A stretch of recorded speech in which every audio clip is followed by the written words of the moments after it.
We make things. We use our hands, minds, and machines to build, to fix, to improve. We're known as do-it-yourselfers, home improvement fans, fix-it fanatics, inventors. At our core, though, we're all makers. So let's jump in and make something. Hi, I'm Ron Hazelton. Welcome to the show. Now, today's program is about the rooms we live in and the openings between them. My house call takes me to a couple looking for a separation of spaces, that is. Then, back here at my own place, I find that widening the doorway to my living room has created a real problem with my hardwood floors. Two very interesting challenges.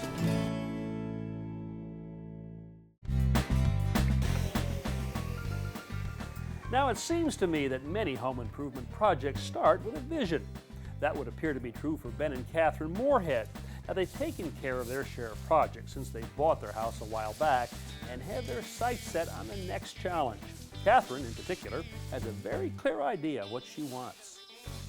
Well, we're trying to add a little separation and a little bit of interest in the living room den area. Right now it's just a huge gap. In a lot of the new homes that are going up, you see these beautiful columns separating two rooms, and I thought, why can't we do that here? Now, I don't see any reason at all why Ben and Catherine can't have exactly what they want. I figure they just need a little bit of a jump start. So I head over to Ridgefield to see about creating a bit of separation for my friends. Hey, guys. Hi, Ron. How are ya? Ridgefield. Thanks for coming. Thank you very much. I love the rocks. I guess that's where the ridge comes from. We're up on a Ridgefield. ridge here. That's Yep. right. Yep. So these are the two rooms that you kind of want to separate a little bit. Yes. You don't want a wall up here. No, we decided against a wall. We like open space, but the problem is this room was added afterward. It looks This like room it's- over here was added. Yeah, and it looks like it's just bolted onto the house. There's really no transition. Okay. So you think by making up here, like there's more of a division between these two rooms? Exactly, and give it a little interest, a little detail. So what are the actual dimensions you're thinking of? I was thinking about 40 inches high and perhaps 17 inches wide. 17. Yeah. That's very precise. It 17 is, inches. it is. Not 20, not 15, 17. Our marching 17. orders are always very precise. Well, that's good. Now, I'm not doubting Catherine's judgment, but just to make sure, I construct a simple plywood mock-up to help us visualize the dimensions. Maybe a little too close in. A little too yeah. much. Okay, let me come into about here. How's that look? Further in? Couple more inches Yeah. in. How about somewhere in this range? Maybe one more inch. What do you think? Honey, you're the decision maker here, so. Okay. I like it. Well, Catherine's happy, so Ben checks things out from his point of view. I like, this is fine.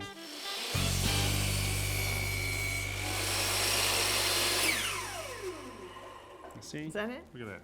Wow. You did that. Huh? First time. Perfect cut. Great. 4 pieces of 2x4 will be assembled to make the frame for what is called a knee wall.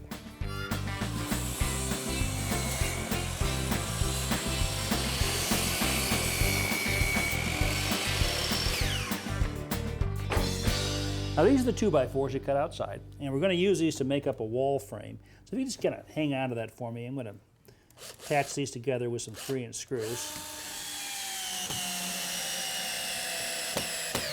Stick this up, okay? And if you grab that piece of 2x4 right there Okay. and set it right up on the top. Okay. I'm going to have you put these in. Perfect. Excellent. We'll lay this right on here. That'll give us the extra thickness we need.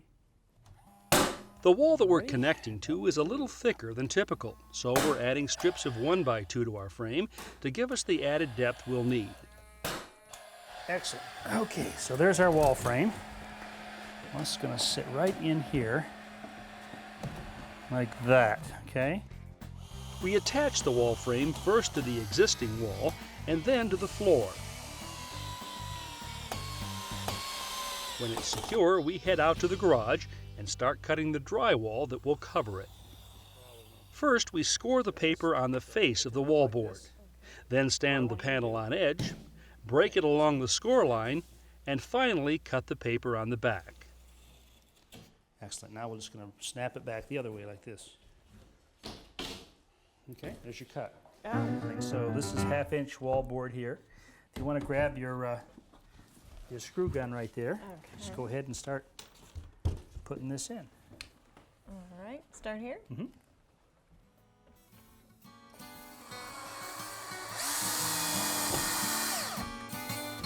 All right. Now we make it a real wall, closed on both sides.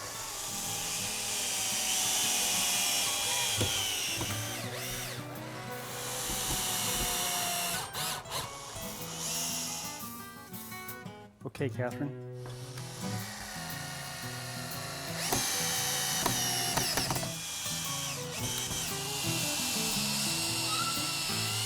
Our next step is to attach this metal bead to protect the otherwise fragile edges and give us sharp, clean lines. Guys, the only thing you got to remember here is try not to hit the corner, because if you do, we end up with a dent, and that's not too pretty. So just take your time, Okay. enjoy, Okay. You ready? and we'll now have dual hammers. Or is it dueling hammers?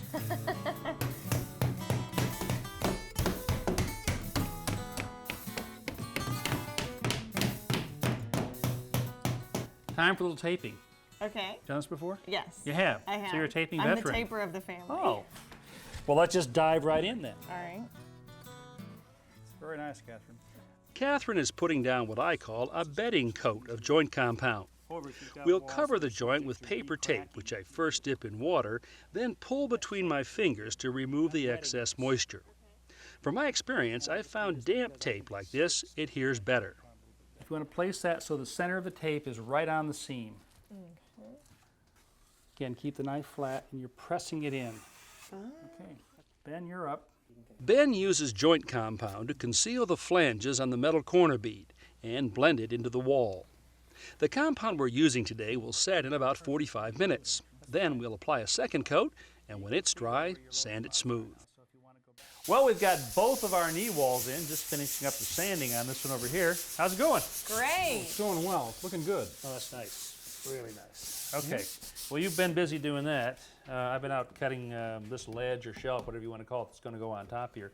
This is a piece of poplar, and all I've done is sort of cut a notch out of it, put a little bit of a round over on the edges here, and this will just slip right in here like that. Oh, that's That lovely. looks great. Very nice touch.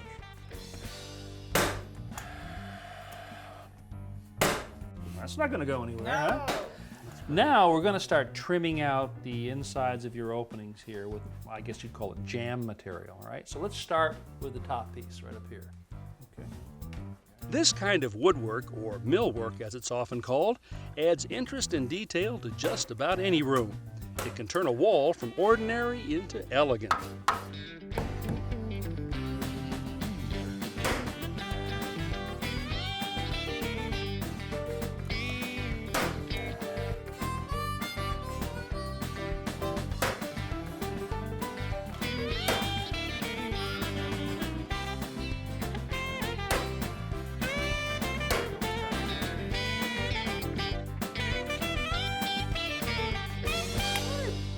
Well, I'd say Ben and Catherine did a fine job without me, but now they're going to need my support.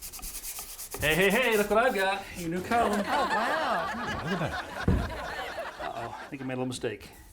I think I'm a little too big for the opening right here. Just a little. Seriously, though, you do have to decide what portion of this you want. Top, bottom, middle, what do you think? I think the top because of all of the detail up there. What do I think, honey? You think the top? The top looks great to me. Love the way you two just agree on pretty much everything, don't you?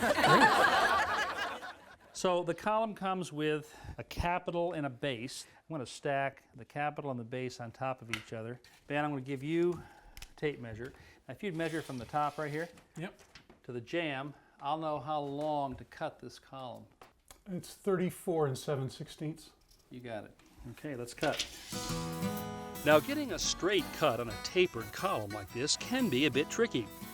For me, the best way to do it is to draw a line all the way around and make the cut with my Japanese handsaw. All right. Wow. Beautiful. The shortened column is attached to the base by applying glue and then toe nailing. Glue is also applied to the top of the column. And the two sections of the capital are set in place and nailed. Okay.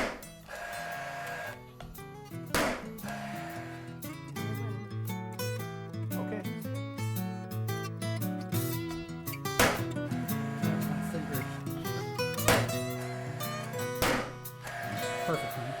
Let's give it a try. All right. Well, shall we give it a go? Hey, you did it. That looks nice. Good job, It came out great. Let's see how we go. Yeah, you have to do it really on the flat. Oh, look at that. I can tell already. A beautiful Oh, fit. man. Well, you know, when you see a paintbrush in hand on a project like this, we're nearing the end.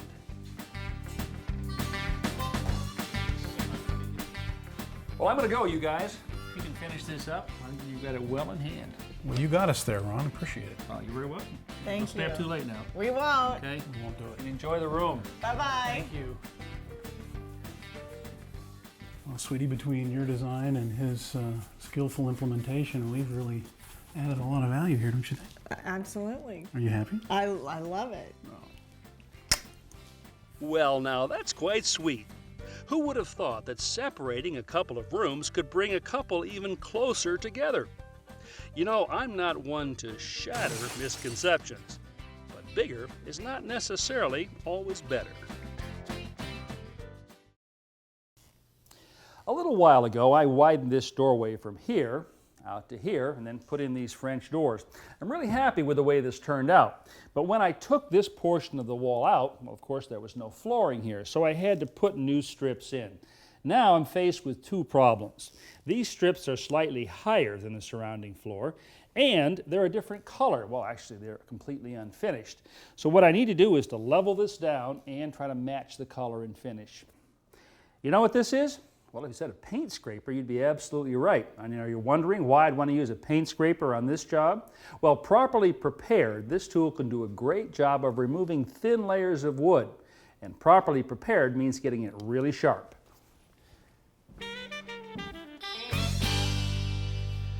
Well, in this case, I'm going to bring my sharpening station right to the work site here. So first thing, take the paint scraper, put it in our portable vise here, and tighten it up. Now this is a 10-inch, maybe this is a 12-inch mill file. What I want to do is just pass this along the edge of the blade like this. Now if you look really closely here, you see how shiny this is all the way across the blade. That means I'm getting a really sharp edge from one side all the way over to the other. Well, this feels pretty sharp. Let's give it a try here. Let's start here in the middle where there's a little bit of a ridge. Now, if it's working right, we should be kind of like peeling off some wood here. See, that's what I want to see there. That's much better, by the way, than dust. That means that we're actually cutting the wood fibers.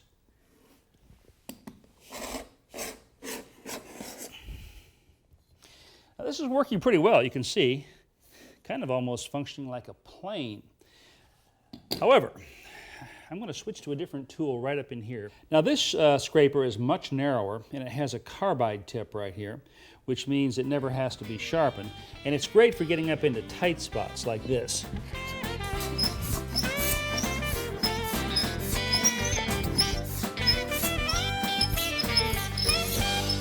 Now as I'm getting up close to the edge of the board here, I've switched to a smaller scraper. Same idea, same shaped blade. Just gives me a little more precise control. Well, I've gone about as far as I can go with the scraper. I'm going to tell you, this is a workout. What I want to do now is take a random orbital sander. This is a fairly aggressive sander. I want to smooth everything off, and I want to sand off the finish that was on this one plank right here. But I'm going to be very careful only to sand right up to the edge of this plank.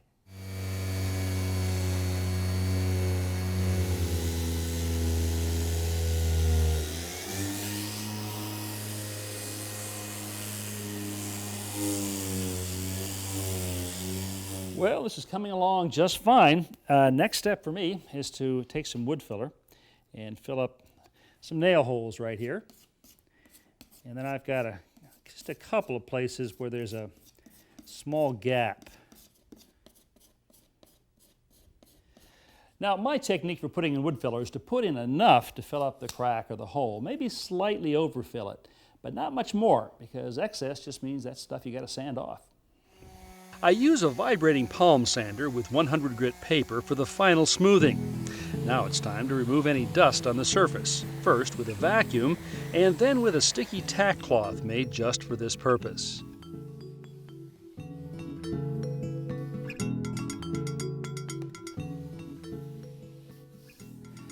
All right, clean, smooth, and dust-free. Now it's time to put a finish on here.